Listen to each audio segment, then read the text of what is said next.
Well, the period British drama Downton Abbey has become a huge hit. It won Best Ensemble TV Drama at the SAG Awards last night. The story of the aristocratic Crawley family is far removed from popular reality shows like Mob Wives. I like how you changed your tone there. Well, you have to when you're saying Downton. Totally. Well, whether you get sucked into the fantasy or the fights, family therapist Dr. Paul Hokemeyer says what we watch has an impact on how we feel. So, welcome. Thanks for joining us. So, why do you think Downton Abbey is so popular? Because it entertains us with real quality. I mean, you look at the writing, you look at the costumes, you look at the scenery, and it's just beautiful. And it fills us up as opposed to ripping us down. How do you think the effects of different reality shows, how did that affect us? Well, it's interesting. When I was in the green room a couple minutes ago, we were talking to some of the people in there and asking them what reality TV show they did, and everyone reluctantly admits that they do. And I said, how does it make you feel?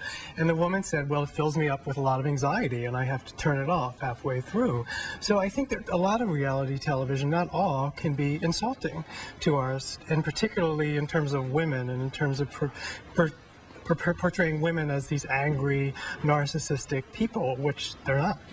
Hair pulling and punching. Right. Yeah. Right. But there are those people who say, I love watching reality TV because it makes me feel better about my life and the way that I live.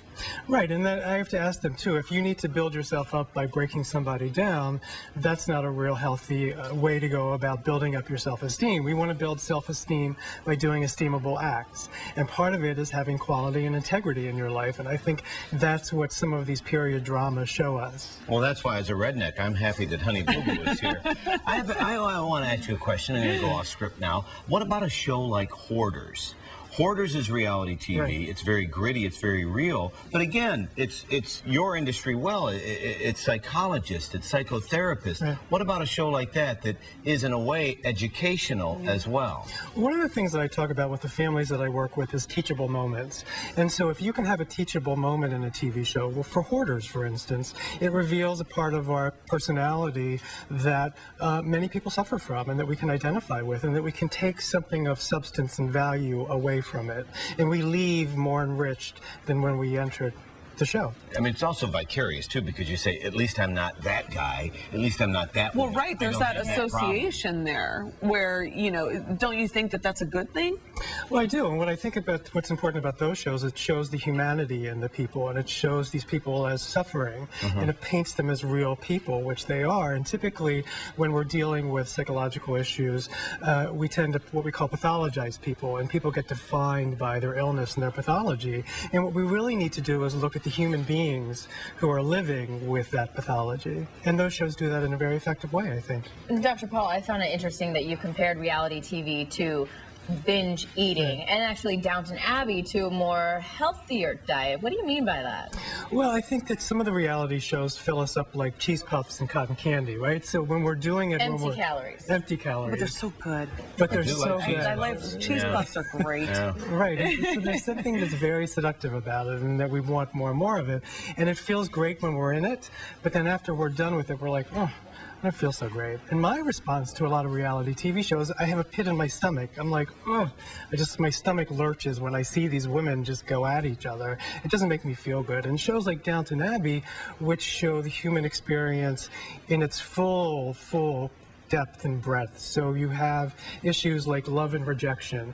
You have tradition and change. So you have the full spectrum of the human experience, which is very rich and rewarding. Yeah, but it's still unrealistic, though, because, I mean, the problems that the family has are still glamorized, and, you know, I don't think that it's a normal, typical family lifestyle. So, you know, I think that there's a difference there. But now you've talked about using Downton Abbey in your family sessions. How do you do that? Well, typically when I'm treating a patient, I ask them what they're watching, because I think it's indicative of where they're coming from. And so some of the families that I work with who are doing really well, who have made an enormous amount of progress, watch Downton Abbey together. And so they're able to talk about the issues that arise in the show in a very healthy, collaborative way. Should we let our kids watch shows like Dance Moms?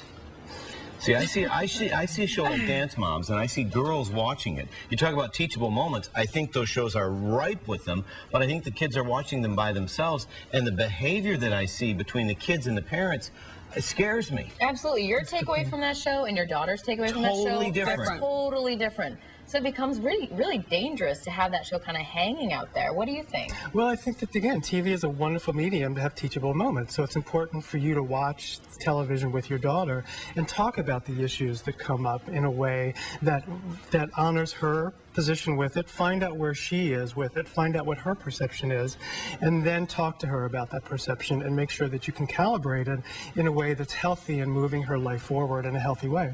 Can you give us a sign that somebody is too invested in a TV show? Well, when it becomes sort of the center of their universe, when it's all they can think about is the television show and rushing home to watch the TV show, and that they're living their life vicariously through these characters. So it takes over them, and they lose some independence and autonomy in their own life. So it's not good to start dressing and acting like the Real Housewives of, say, Atlanta. You're like, no, like, let's not do that. I would not recommend that. But what if the couch takes over the tri-state? What if people are so invested in the couch? You never know. Hey, come on. Well, I'm for that. Dr. Paul Hokemeyer, thank you so much for being here.